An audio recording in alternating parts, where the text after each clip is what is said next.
Mais um Overflowcast com tema hiperatual. A Van se diverte, é bom demais. Essa musiquinha aqui é emocionante. Aliás, uma salva de palmas, cara. Eu estou te pedindo ajuda aí. Sejam muito bem-vindos para mais um Overflowcast. Vamos falar sobre um tema muito importante, um tema que vai ser muito importante não só hoje, mas para toda a nossa vida. Vamos falar sobre vida, sobre cuidado. Eu acredito que o tema ideal hoje era como governar a sua vida, autorresponsabilidade. Autorresponsabilidade cai bem, né? Muito bem.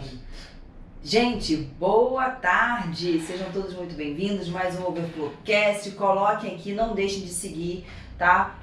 Siga a gente no Instagram, no YouTube. Faz o quê? Bota o sininho, Vitor? Como é que é? Como é que é no YouTube? Se inscreva, ative o sininho para notificações para sempre ficar a par da situação do nosso país através das informações que a gente traz aqui. E para poder também receber os vídeos, né? Que toda vez que Sim, está sim. inscrito, aí o vídeo Você a vai pessoa ser recebe, né? alarmado lá que você vai receber o vídeo. Então é isso, mais um Overflowcast. O tema de hoje é governe a sua vida, né? E aí, como é que a gente pode... Vou dar mais uma notícia aqui para vocês. Em breve a gente vai estar fazendo ao vivo. Vamos fazer ao vivo, né? Eu espero que... Todas as nossas gravações a gente faz direto, gente. a gente faz direto. Acho que só vai ter corte aqui. Porque na hora deu um bug, entendeu? A gente foi fazer a câmera gravando e transmitindo, ela deu um bug.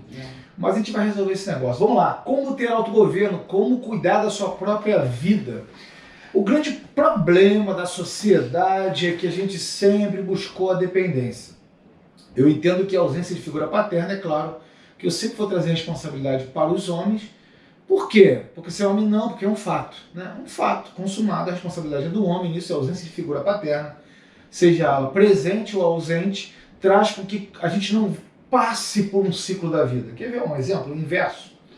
A gente pega uma criança, isso é até uma cultura americana e não mais, e adultiliza muito ela, sabe? Você já viu aqueles filmes antigamente, os americanos, os menininhos vestidos de terno, todo mundo pagando de adulto. O que acontece isso é que quando chega numa fase adulta, ele tem que ter vivido essa fase. E aí vem a tal da síndrome de Peter Pan. Ou seja, o cara quer voltar a ser criança. Por quê? Porque ele não passou por essa etapa. Então a ausência de figura paterna, mesmo sendo presente, mas não de fato sendo pai, gera essa falta do sustento quando tinha necessidade. Vou aproveitar e vou silenciar meu celular, entendeu? Porque quem sabe faz ao vivo. Essa ausência faz com que nós tenhamos sempre essa necessidade de alguém que pegue no colo, que dê o cuidado, que dê a segurança. E aí você vê um monte de homem menino, inseguro, falho, ao extremo, né? Eu falei muito sobre isso no Transformando Meninos em Homens, mesmo depois de adulto. Vou trazer até para cá aqui para você que está assistindo. Por quê? Porque isso é um fato.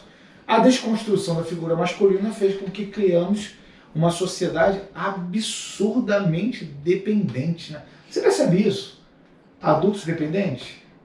Só percebo, né? Ainda mais agora nessa geração, né, que tá vindo por aí, dos jovens extremamente dependentes, né, dos pais. Mas o que eu queria complementar também, né, com relação a essa coisa do governo da vida, que vem justamente, né, com a identidade, né? Quando a gente não consegue ainda, quando a gente não encontra a nossa identidade, ou seja, encontrar verdadeiramente o amor, né? Porque quando a gente fala sobre amor, né? A gente fala sobre amor, sobre dar amor, mas como é que a gente vai dar amor se a gente não se ama, né? Se a gente, de fato, não cuida da gente, a gente não se ama. E quando a gente não se ama, a gente fica preocupado muito com o outro, né? Com a postura do outro, o que o outro quer, o que o outro pensa, e aí vai acarretando vários tipos de sentimentos, né, que a gente vai trazendo ao longo da nossa vida, pela falta inicial do amor. E o problema é que muita gente não sabe o que é amor, né? Eu acho que está um pouco deturpado aí o que de fato é o amor, né? E aí quando a gente vem, né, e traz isso, e busca isso na Bíblia, quando a gente encontra isso em Jesus, que de fato, né, o verdadeiro amor lança fora todo o medo, né? A gente vê que realmente o amor está em Jesus, né? Primeiramente foi quando Deus entregou o seu próprio Filho, né, unigênito, para morrer por nós, né, pelos nossos pecados, enfim, para jogar tudo lá para tudo lá pro lugar lá do esquecimento, né? Enfim. As profundezas do esquecimento. E só que quando a gente não encontra esse amor, porque de fato o que eu percebo é que mesmo assim existem cristãos que vão à igreja, que encontram Jesus e aceitam Jesus, mas mesmo assim continuam ainda com essa ausência e falta de amor. Eles não conseguem entender o que é verdadeiramente um amor. E quando eu acredito que quando a pessoa ainda não encontra isso, ela deturpa essa palavra amor. Por exemplo. Porque acha que o amor é machucar, o amor é prender, o amor é, sabe? Tá deturpado essa palavra. E aí quando a pessoa não sente amor por ela própria, como é que ela vai conseguir governar a própria vida? É forte isso, porque vamos assim, viajar um pouco mais, aprofundar, não viajar não, mas aprofundar um pouco mais sobre o amor. Eu acredito em algumas coisas sobre o amor. Primeiro, a gente não sabe o que é amor. A gente recebe o amor de Deus e a gente sabe retransmitir. O verdadeiro amor lança fora todo medo. Quem é o verdadeiro amor? É Jesus, né? É só em Deus. E outra coisa também, por exemplo, principalmente para os homens, a mulher tem mais entendimento sobre o amor, né? Na palavra de Deus, fala assim, maridos, amai vossas esposas, ou seja, não é orgânico isso, não é natural. Se fosse natural, ele ia falar, maridos, inspire e expire. Isso é tão natural que ninguém precisa receber uma ordem. Se ele manda fazer, é porque tem que ser intencional. No caso da mulher, por que ele não dá essa ordenança? Primeiro porque eu entendo que ela sente esse amor. A mulher, quando casa, o matrimônio, para gerar para maternidade, ou seja, para gerar fruto, ela recebe esse amor, não só no ventre, mas no sopro da vida que Deus dá ao nascimento. Então ela tem esse contato mais profundo com o amor. Agora, talvez ele fala para as mulheres se submeter a seus maridos, porque ela, por excelência, pode ser insubmissa. Então, mas voltando ao foco do amor, o homem não sabe o que é amar. Ele aprende e pratica o amor, e com isso ele é amado por Deus. Há uma condição, não estou dizendo que é uma condição, mas se você não buscar, você não vai amar. Como é que você vai receber o amor se você não busca o amor? Né? Como é que você vai dar aquilo que você não tem? Né? Mas vale você dar. Então, eu entendo que o homem não sabe o que é amor. Amor vem do céu, diretamente do céu. Um dos nomes de Deus é amor. Ou seja, ele não pode negar a sua natureza, a sua existência. Logo, a gente aprende sobre o amor. Não aprende a ter amor. Aprende sobre o amor em Deus. E com isso a gente pratica. Aí entraria na teologia falando que o homem é profundamente deturpado e corrompido e ele só sabe fazer o mal e a natureza dele é má, mas eu não quero poupar um pouco sobre a parte teológica sobre isso. Mas só para concluir, o homem é essencialmente mau, inclinado para o mal e pratica com uma facilidade incrível a maldade. Por quê? Porque a natureza dele é corrompida. Agora, quando você é regenerado, você passa a exercer o amor, né? Porque vem dele e você transmite por ele e através de você. Bom, vamos lá. Segundo tópico, né? O que a gente pode fazer? Falar sobre o autogoverno. Como eu falei da... Só um segundo, salva de palmas pro meu amor, porque ela foi profunda nisso. Eu estou aqui até agora pensando nisso. Quer fazer alguma pergunta, Vitor? Agora, depois dos aplausos do público. Se não tiver nada agora, tudo bem. Eu vou jogar uma palavra aqui para a gente poder pensar. Por que os homens são tão dependentes? Eu digo homens, hoje a língua portuguesa é deturpada, né? Existe uma geração de analfabetos. Homens, é óbvio que a gente fala na completude do ser humano. Por que os homens são tão dependentes? Por que você acha que os homens são tão dependentes? Por que eu acho que os homens são tão dependentes? Homens, que você diz, geral, no geral. Porque a gente está sempre... Na verdade, eu acredito que nós somos dependentes por conta do nosso espírito. Sabe? Da onde nós viemos, né? Nós estávamos todos em espírito com Deus. E quando ele encaminha e manda a gente aqui para a Terra, né? Que o único canal que ele pode mandar é através da barriga da mulher. Não tem um outro canal a não ser esse. E quando ele nos envia aqui para a Terra, a gente sente essa dependência, essa falta e essa falta de completude, né? Que nós tínhamos em Deus, mas aqui na Terra a gente sente essa falta. Então a gente está sempre nessa dependência do amor, sempre nessa busca do retorno, sabe? Sempre nessa busca de voltar para estar junto com o nosso pai. A nossa alma clama por aquilo que ela já viveu. Nosso corpo Foi o que eu busca falei, aquilo. né, É isso aí. gente? Ela não repete mais. Saúde, palmas, por favor. Gente, é profundo isso. Porque a nossa alma clama por aquilo que ela já viveu. O nosso corpo se move por aquilo que nunca viu. Por isso que existe aquela diferença entre amor e prazer e paz, né? Eu sempre falo sobre isso, mas eu não vou falar sobre isso hoje. Garanto que vamos falar sobre outros assuntos. Eu acredito que o homem busca dependência, primeiro, pela sua má formação no modelo familiar. Isso gera uma certa revolta do modelo familiar e as pessoas que são ausentes disso não se completam, não se tratam, não buscam a essência, não entendem, por exemplo, a ausência dos pais, é porque eles davam aquilo que eles podiam dar, hoje as pessoas amadurecem. Eu sou diferente do homem há 10 anos, há um ano atrás. Se me jogar 10 anos atrás, meu Deus, nem eu me conheço. Eu espero ano que vem ser irreconhecível. E eu espero estar nessa constante. Agora, e aí gera uma revolta, e essa revolta faz com que você queira que todos experimentem aquilo que você viveu. Quer um exemplo? Se a pessoa pisa no seu pé, você quer falar o seguinte, você chega para alguém e fala assim, olha, você pisou no meu pé e doeu. A pessoa vai olhar, nem percebeu, né? A pessoa, estou falando de uma forma lógica e razoável. Pô, não vou pisar mais, vou prestar mais atenção, não. Quando você pisa no pé, você sente dor e você quer que a outra pessoa sinta a sua dor. Por exemplo, eu chego com uma palavra que vai para o Vitor, uma palavra que fere ele porque remete ele a um trauma do passado, a alguma evidência do passado. Por exemplo, o papaizinho dele falava que ele sempre não prestava. Eu falei assim, pô, Vitor não presta para nada, aquilo dói. Como ele vai querer retribuir? Me jogando dor. Ele não vai falar, cara, essa palavra me fere profundamente, ele vai me jogar dor.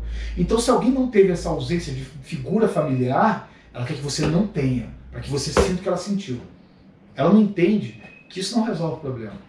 Ela entende que você tem que sentir a minha dor, mas cada um sente de forma singular, não vai resolver. Entendeu? Agora, se ela entende que a outra pessoa é mais segura de si porque teve uma família, ela não, ela vai buscar essa segurança, porque ela pode se resolver. Ah, mas vai ficar uma filha de... Pode se resolver, eu estou falando de um fato. Resolve. Tem pessoas que não tiveram pais presentes e são muito bem resolvidos como identidade. Entendeu? Só que a cultura natural dos sentimentos são essas. Entendeu? Por exemplo, poxa, por que a Caim e Abel? Cara, Caim matou Abel. O que Abel tem a ver com isso? Se Deus que gostou, mata Deus, filho. Não, ele sentiu uma dor, ele queria que ele também sentisse. Entendeu? Eu não vou entrar no mérito teológico disso, mas eu estou querendo dizer o seguinte, você quer que a outra pessoa sinta a sua dor. Por exemplo, eu errei no passado, por exemplo, eu falhei no meu casamento e gerou um divórcio, uma dor. Aí você faz o quê?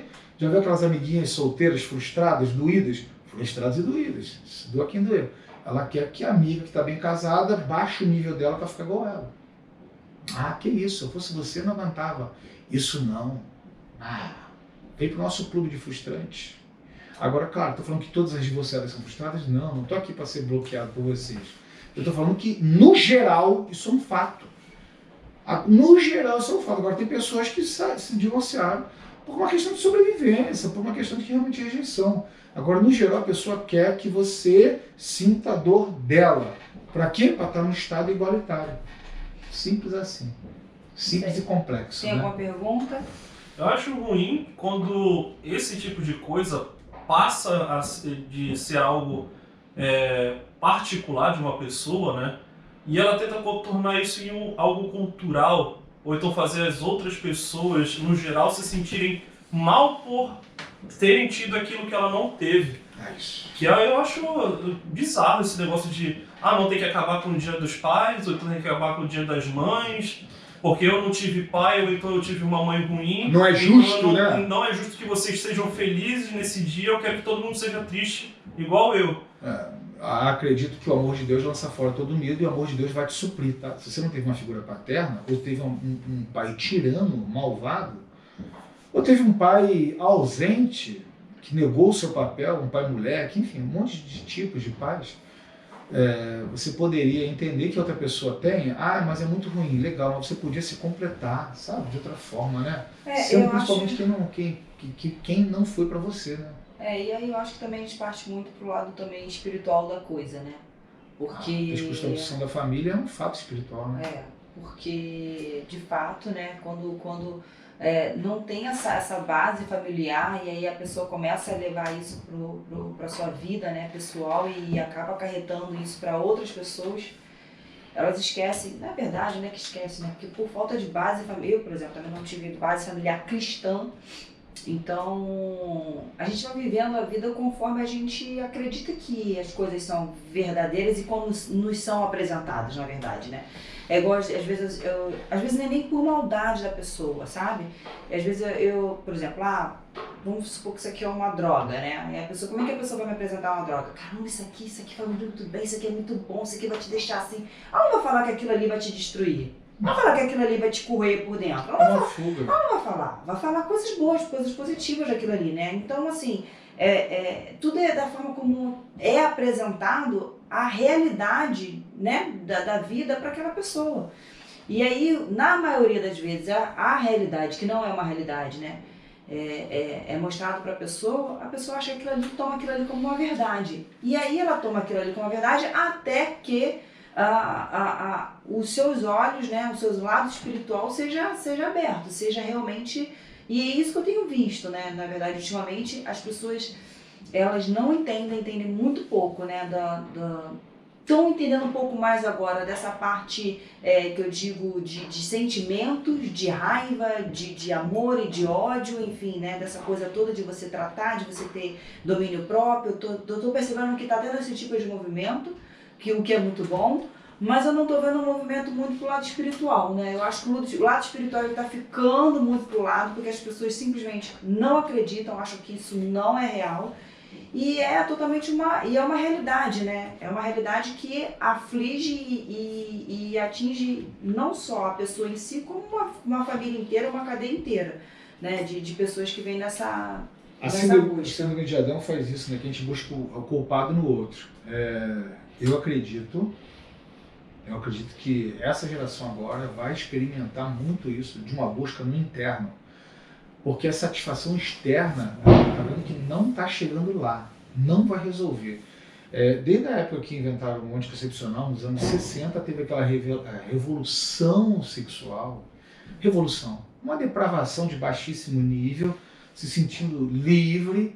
Eles fizeram uma curva de crescimento na depravação a tal modo que fez o seguinte, cara, a gente está se destruindo. Eu peguei uma geração, sou uma geração atrás da sua, que minha galera era autodestrutiva, eu sou um milagre. A geração do meu irmão mais novo, que é 8 anos de diferença, já era uma galera mais saúde. Eu transitei nessas duas gerações, então eu transitei melhor até a geração de mais saúde. Mas era uma galera autodestrutiva, eu perdi amigos, perdi pessoas por conta de droga, por conta de vida louca, por conta de um monte de coisa.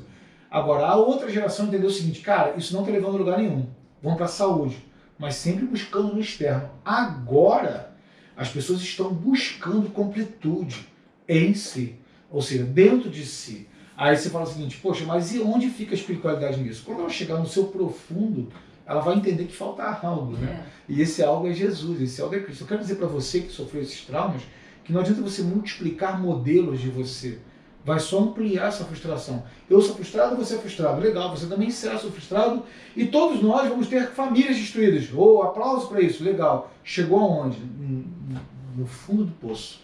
Agora, quando você vê o seguinte, que tem pessoas que também sofreram frustrações na família, por negacionismo dos pais, por ausência de figura materna, paterna, e eles buscaram em Cristo, buscaram no outro, e se completaram, você vê que gera uma ira dessas pessoas, um ódio, porque ela não tem o direito de ser feliz, porque eu também não sou. Só que, aos poucos, o amor de Deus nos constrange.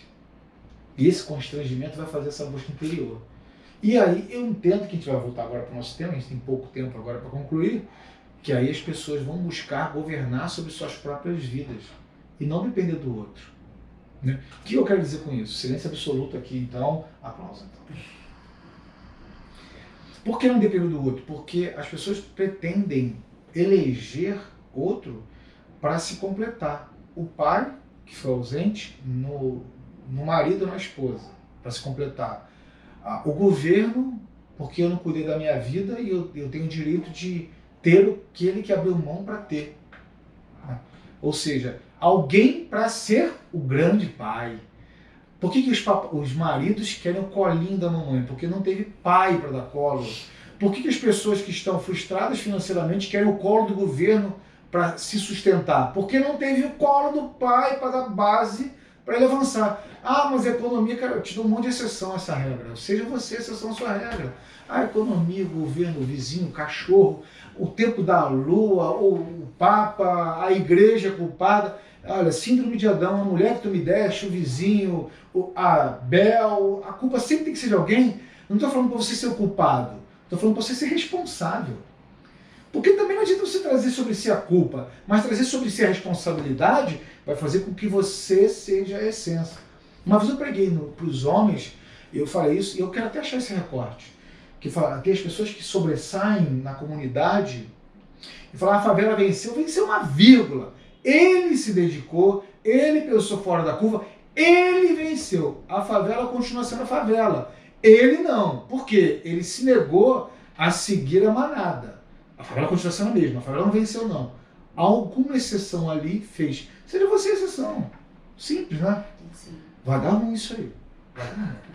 Então a gente falou, Quer né, governar a sua que para vida? poder governar a vida, né, é o amor, buscar o amor em Deus, né, O autogoverno, a autorresponsabilidade. autorresponsabilidade, E tratar suas feridas em si, né? Não tratar as transferir pros outros. feridas, não transferir para os outros, falando, acho que para buscar, né, essa falta, né, de anota aí, essa falta de espiritualidade, né, de realmente você encontrar esse lado espiritual, né, que as pessoas acham que isso não afeta, e isso afeta diretamente na vida das pessoas. Agora, acho que trazendo para um lado mais natural, que eu digo, né, fugindo um pouco da esfera, eu acho que espiritual tem que ser um tema só específico para isso, fugindo um pouco dessa esfera, trazendo um pouco mais para o nosso dia a dia, eu acho que o autogoverno vamos lá, né? Cuidar da sua vida. Cuidar da sua vida, né? Cuidar do seu corpo, Sim. cuidar do seu corpo, cuidar, trazer mais energia pro seu corpo, é você levantar, seja lá cedo, eu acredito que levantar cedo é o melhor momento, né, mas aí eu acho que isso depende da vida de cada um, mas eu acho que isso deveria ser uma prioridade, é você exercitar o seu corpo, porque a pessoa parada, a gente, por incrível que pareça, isso já foi um teste que eu já fiz, principalmente mulheres, às vezes estão aqui num período meio complicado, aí você quer ficar resguardado. Gente, quando a gente fica deitado, a gente não consegue pensar em nada.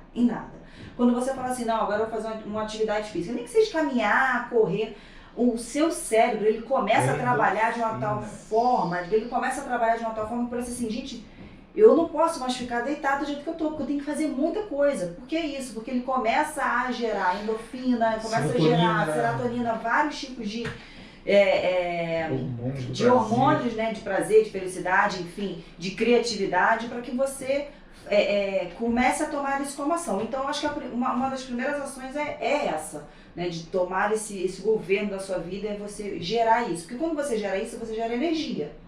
Né? Porque se você não gera esse tipo de energia, a pouca energia que o seu corpo tem, você vai consumir no seu cérebro de forma negativa, que é ficar pensando e ruminando em coisas ruins. Porque o seu cérebro ele vai querer energia de qualquer jeito. E aí você vai querer, né? Vai ficar ali ruminando em coisas ruins o tempo todo, porque você vai consumir toda a energia no seu cérebro, você não consegue dormir bem, logo você não consegue produzir bem. Então, como governa a vida? Então, acho que esse é um grande passo. O grande e principal passo, quer ver? Hoje de manhã a Betina me chamou. E ela estava com o coração aflito, coitada. Assim, ela me abraçou. Pai, por que você sempre está acordado quando eu acordo? Por que você acorda tão cedo?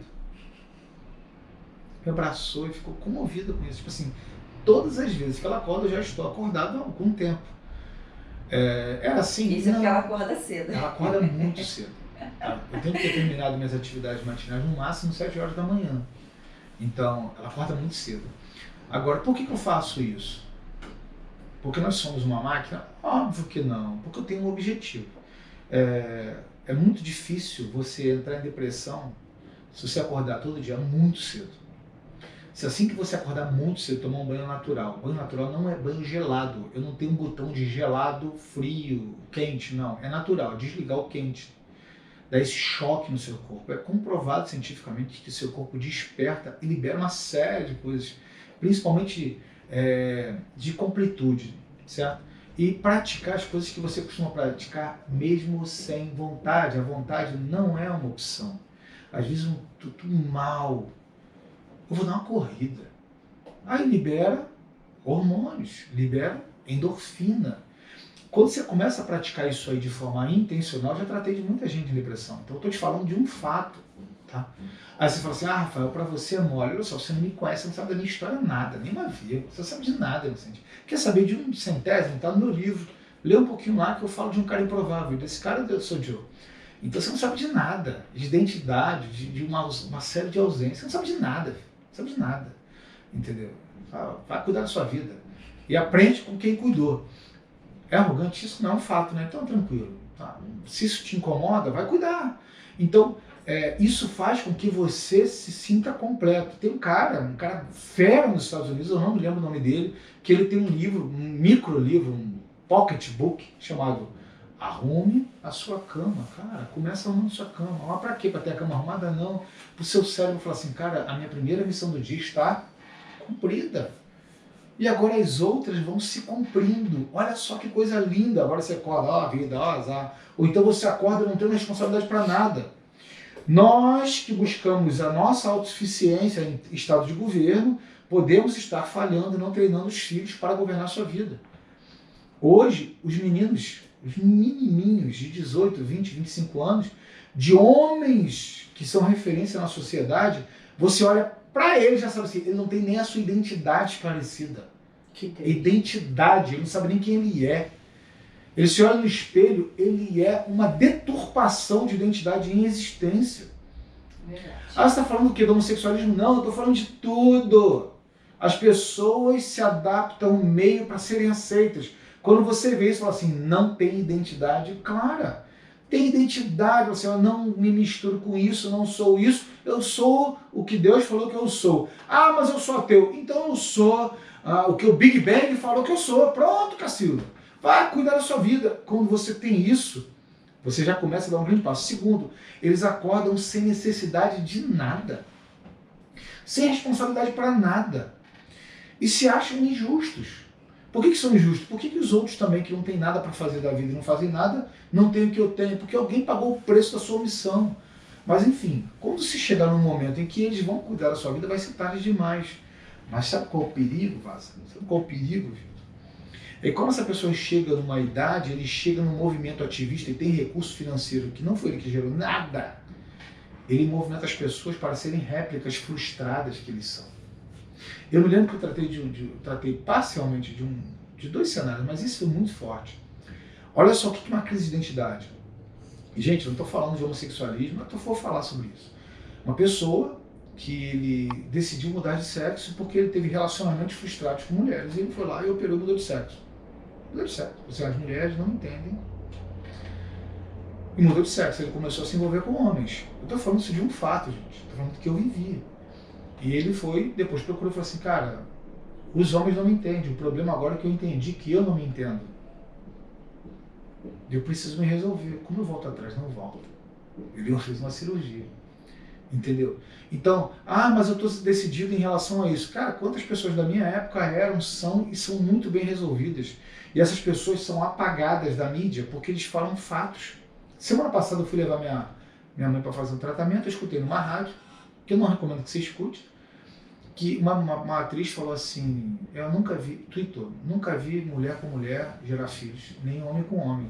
Falaram que ela era homofóbica. Ela falou de um fato científico. Cara, qual é o problema nisso? Homossexuais da minha época falavam isso com muita certeza e eles eram zelosos com o modelo familiar. Porque foi de uma família de homem e mulher que eles vieram. Mas, gente, então, cara, exatamente. Esses comentários homofóbicos, não! Isso ele está falando, por favor, se atenham a um fato.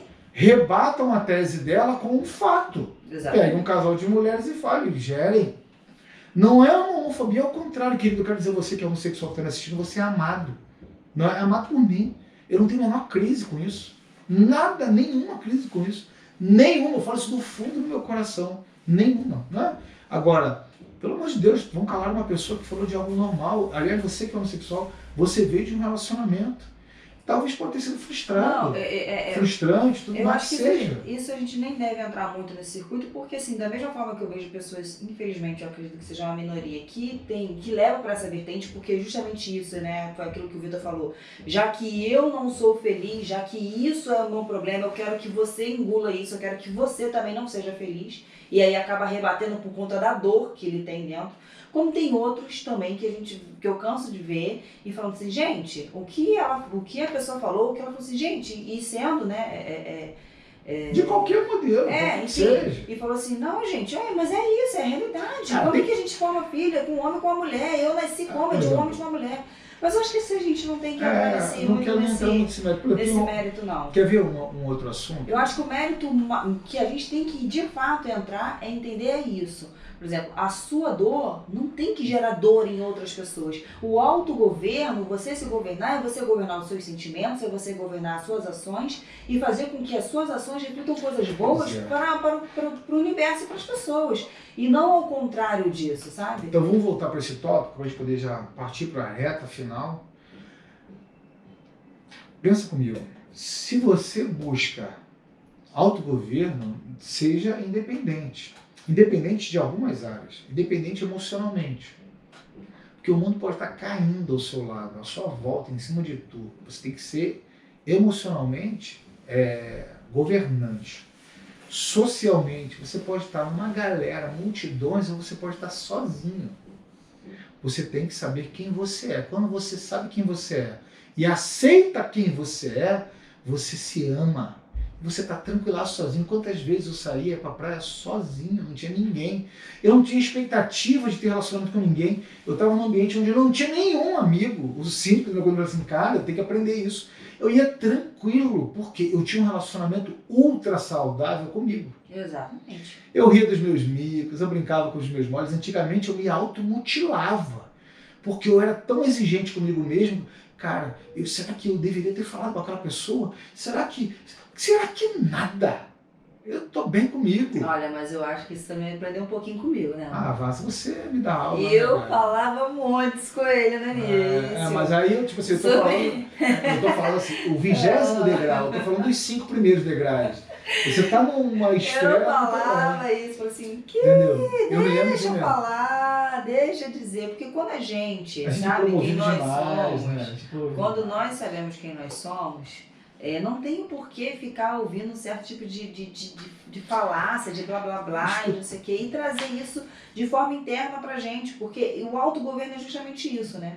O autogoverno é você, você com você mesmo, saber os seus sentimentos e o que você traz de dentro para fora e o que você traz de fora para dentro. Né? Jó falou isso, né? Foi? Foi. Ah, não isso. Não, desculpa. Eu acabei de interromper, mas continua, meu amor.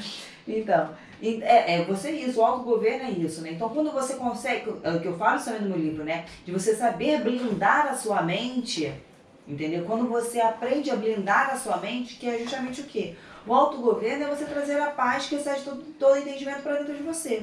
Quando você entende o que é paz, que excede todo entendimento, quando você traz isso para dentro de você, você começa a entender que tanto os seus sentimentos que você tinha dentro de você, que feria você e outra pessoa, as outras também têm outros sentimentos que ferem elas e vai querer te ferir. Isso é óbvio, isso não tem nem o que dizer, né? É bem óbvio. Então, quando a gente entende isso, por exemplo, como já aconteceu várias vezes, a pessoa querer me ferir de alguma forma. Aí eu falo, bom, se eu já sei que eu tenho coisas a serem tratadas, que se eu falar eu vou ferir, obviamente a outra pessoa vai estar ali para me ferir.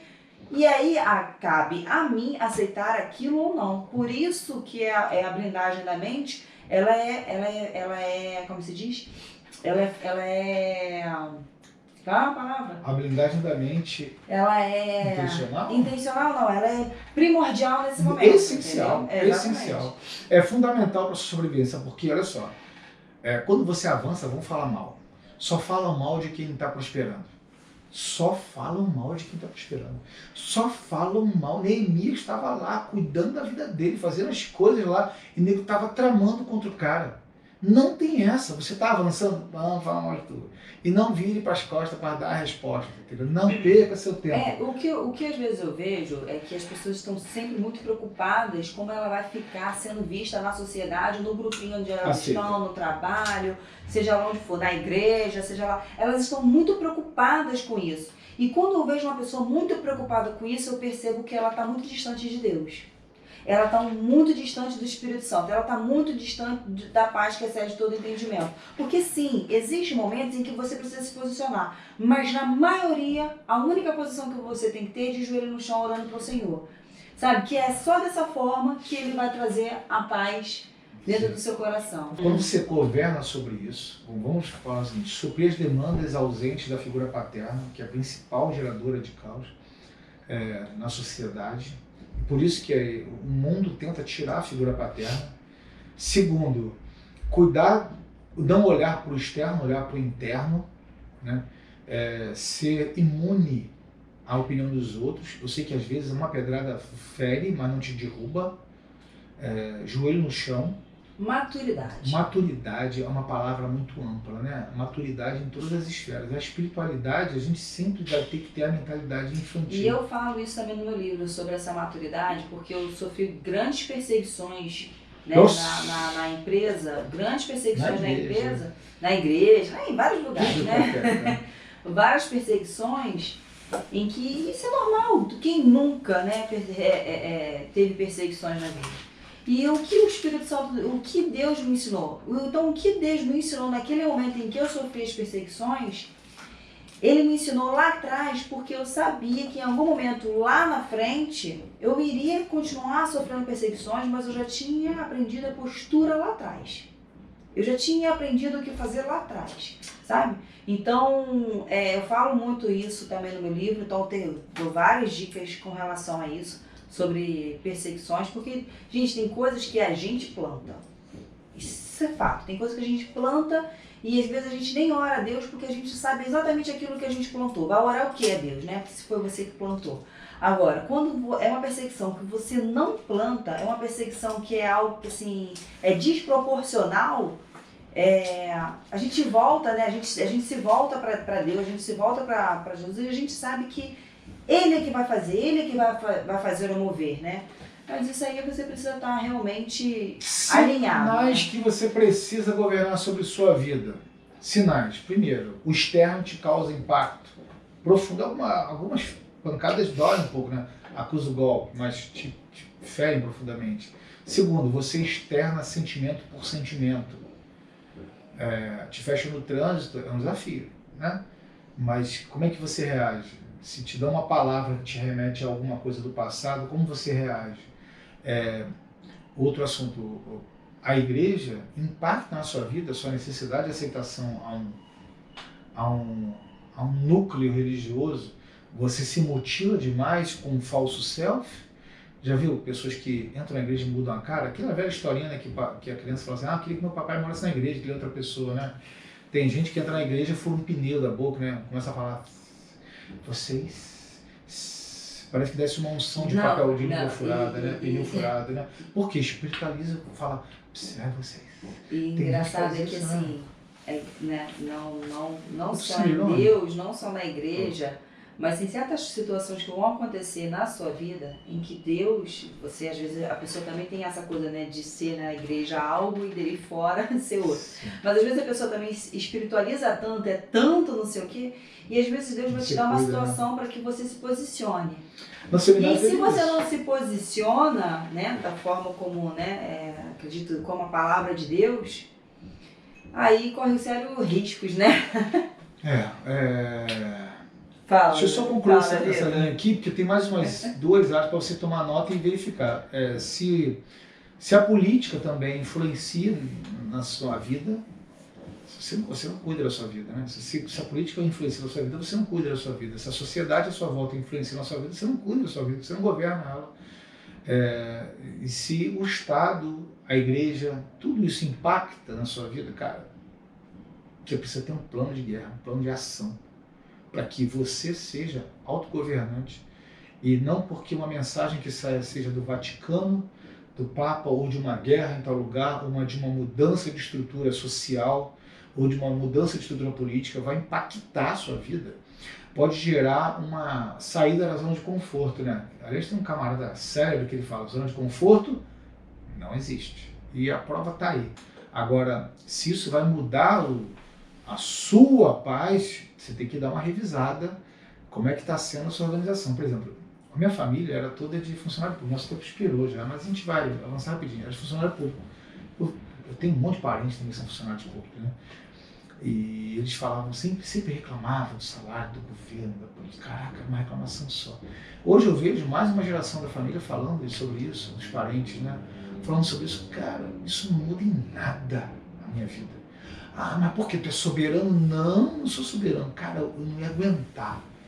A única resultado que eu traria era murmurar, porque outro não me deu aquilo que eu julgo que eu mereço. Vai lá e conquista, filho. Cai pra dentro. Abre mão. Entendeu? Enfim, são consequências de uma semeadura errada, né? Agora, vai cuidar da sua vida. Eu tô falando isso com carinho, né? Eu acho que acaba sendo um pouco mais fácil, por exemplo, para quem nunca teve apoio, né? Para quem nunca teve apoio de nada, da sua família, em nada na vida, e consegue construir as coisas, simplesmente constrói as coisas, porque, cara, não é governo, não é isso, não é a papa, não são seus pais, cara, é você com você mesmo, é você se autogovernar e é você com você mesmo. Entendeu? Então, assim, eu acho que quando a pessoa entende isso, quando o ser humano ele entende isso, fala, cara, eu detenho, sabe? Deus me deu esse poder e essa governança, né? Então, assim, cara, eu vou pra cima. Vou pra cima com tudo. Amo demais a minha filha, as minhas filhas. Só que, mais do que amor, tem que ter treinamento. Os pais gostam muito de fazer com que os filhos não passem o que ele passou. E vocês estão criando monstros, demônios, monstros. Porque eles não têm a menor noção do que o preço que você pagou. Não adianta você externar, porque ele não vai sentir o que você sentiu. Sem dúvida. Os sapos que você engoliu, as broncas que você tomou, teve um monte de bronca. Engoliu muito sapo, sorridente. Assim, caramba, tomando couro. Ah, não, meu filho não vai passar por isso. Aí você está criando uma figura deturpada e distorcida de que ela é. Entendeu? Tem que saber lidar com isso, tem que saber lidar com as suas emoções, tem que sofrer impacto. Entendeu? O jiu-jitsu me ajudou muito nisso, porque na hora que você entra no dojo para a luta, o cara pode ser um multimilionário, pode ser o cara top da sociedade, mas ali é igual para igual. Não tem classe financeira, social ou intelectual. Ali, como diz o bom ditado, é onde a criança chora e a mamãe não vem buscar, não vem. Ali é contigo mesmo. Não adianta assim, pai, me livra dessa dor. Não adianta, o que eu posso orar é falar, Senhor, se possível, afaste de mim esse cálice. Mas cai para dentro, entendeu? Ali você aprende um pouco o que é selva, entendeu? Deixa seu filho na selva, tá bom? Estamos encerrando. Tem perguntas? Tem uma pergunta? Não, mas eu queria fazer um comentário sobre o jiu-jitsu que o Rafael falou. Que, cara, nos melhores anos assim que eu cresci muito foi justamente no jiu-jitsu. Você tem que voltar. Sim, eu tenho que voltar. E assim, você falando assim, foi onde que eu até, digamos assim, conheci melhor e me apaixonei pelo, digamos assim, pelos irmãos da igreja. Também aprendi a amar mais as pessoas dentro do tatame. Porque naquele momento ali em que você entrega o seu corpo para outra pessoa treinar e a pessoa também faz o mesmo com você, aí que você descobre ali que a pessoa está se doando. Aquele amor não só pelo esporte, mas o amor pelo companheiro de esporte. Cara, você falou algo tão incrível. Vai ficar a dica do final aqui que o Vitor surgiu aqui agora. Você teve ausência familiar de qualquer parte, vai praticar uma luta, principalmente numa academia séria. O dojo, o jiu-jitsu, por exemplo, você aprende muito sobre princípios de família. Você vem em comunidade, o que tem no canto da luta e por que restauram pessoas ali? Porque ali tem hierarquia, ali você tem responsabilidade, você tem compromisso, você tem que limpar o dojo, você tem que arrumar, desarrumar. Ali tem a hierarquia da faixa, da forma como você tem que entrar, da forma como você tem que sair, a hierarquia de quem você tem que cumprimentar e aonde você tem que se sujeitar. Ali tem um líder que você pode ser um bambambando, um mundial, mas ali tem um professor que você se sujeita a ele. Cara, aquilo ali é uma família. A família talvez que você não teve, você pode se encontrar no jiu-jitsu, entendeu? Ali forma ali não é uma luta, né? Ele prepara o indivíduo para a sociedade. É muito profundo isso. E é verdadeiro, sabe por quê? Porque ali você não tem como reivindicar direitos iguais. Não, aqui é tudo igual para todo mundo. Vou tirar, você me finalizou, não. Você não tem o direito, você tem que me dar, é porque eu tenho que ser igual. Você vai lá e conquiste isso. Você tem uma caminhada. É muito engraçado isso, porque lá não se negocia. Uma academia séria, né? Por exemplo, eu viajei para o exterior pelo UFC, aí tinha um camarada não faixa preta. Eu também viajei, era roxa, marrom, preta, enfim. Mas ele não era faixa preta de jiu-jitsu. Aí o camarada, ele era roxo. Aí, lutador de UFC, tá? Mas se sujeitava ao líder. Quem era lutador profissional? Não. Mas eu sou graduado. E o cara se cumprimentava e se sujeitava a um líder. Eu falei assim, cara, vou rolar com ele aqui, vai me engolir, porque o cara é atleta, profissional, de alto rendimento e tudo mais. Mas no jiu-jitsu ele tem muito que aprender. Entendeu? O inverso também acontece, tá? Porque também quando eu não era graduado, aí teve uma hora assim que todos os grandes lutadores foram tirar foto, né? No final. Aí veio os mestres e falaram assim, ó, mas eu não sou faixa preta de jiu-jitsu, eu só recebi isso aqui, ó. Sai a foto. Você não é faixa preta? Eu não era, eu era marrom na época. É isso aí. Sabe o que eu fiz? Eu comecei a rir. Por quê? Porque eu sou faixa preta de kickboxing desde os 17 anos, mas ali era foto de faixa preta de jiu-jitsu. Cara, não tem rolo, não tem tapetão, não tem TSE, não tem mamãezinha, não tem papai, não tem nada que vai te obrigar a entubar isso. Cara, prepara o mundo da sociedade. Aí tu vira homem, filho. Entendeu? Se tá faltando pai pra te fazer homem, lá você vai encontrar. Aí talvez aí um monte de gente vai fugir do jiu-jitsu por causa disso. Eu tô falando de um fato. Você quer governar a sua vida? Pensa nisso. É isso. Vamos encerrar? Vamos encerrar. Só para concluir aqui, não vou estender muito no assunto, mas eu acho que é legal de falar. Quer governar a sua vida também? Comece a andar um pouco, fazer um pouco mais de network na área em que você tem dificuldades. De repente, eu não consigo fazer uma atividade física. Faz network com pessoas que fazem aquilo ali. Vai modelar as pessoas que fazem aquilo ali. Esteja em movimento, sabe? Se movimento, esteja em movimento. Eu acho que vai dar uma coisa que eu falei muito perto aqui. Esteja em movimento, né? Para que isso também faz parte do governo da sua vida, tá? Porque se você se isolar, aí vai ser pior. E outra coisa, questione coisas, questione as coisas que você acredita que é tão real na sua vida, que é tão verdadeiro na sua vida, questione. Comenta aqui no nosso podcast o que você achou, quais os tempos que você concorda ou discorda, claro, e pontue isso com as suas considerações. Eu quero deixar uma mensagem em 2 Timóteo 4:5, estou lendo Bíblia impressa, eu adoro isso. Timóteo, um rapazinho, Menininho, a gente sabe que eu adoro Timóteo, menino bom. Tu, porém, apóstolo Paulo, essa cartinha, no final da sua carreira, tu, porém, ser equilibrado, em tudo sofre aflições, faz a boa obra de um evangelista e cumpre o seu ministério. Mas eu sou teu. Faz o que tem que fazer e cumpra aquilo que você foi chamado para fazer. Pronto. Mas eu não sou cristão. Tá. Tu, porém, seja equilibrado, em tudo sofre aflições. Faz o que você tem que fazer e cumpra aquilo que queima seu coração. Cara, você não precisa... só crente bitolado, cara, eu tô falando de uma palavra absolutamente atual. Faz o que tem que fazer, porque queima seu coração, sofra as suas aflições e cai pra dentro. E é isso, gente. Vale lembrar também, toda terça-feira, às 5h50 da manhã, estudos de provérbios. Depois vai entrar outro tema aqui, mas não perca nas nossas redes sociais, siga nós e governe sobre sua vida. Um abraço, Deus abençoe. Fui. Tchau, tchau.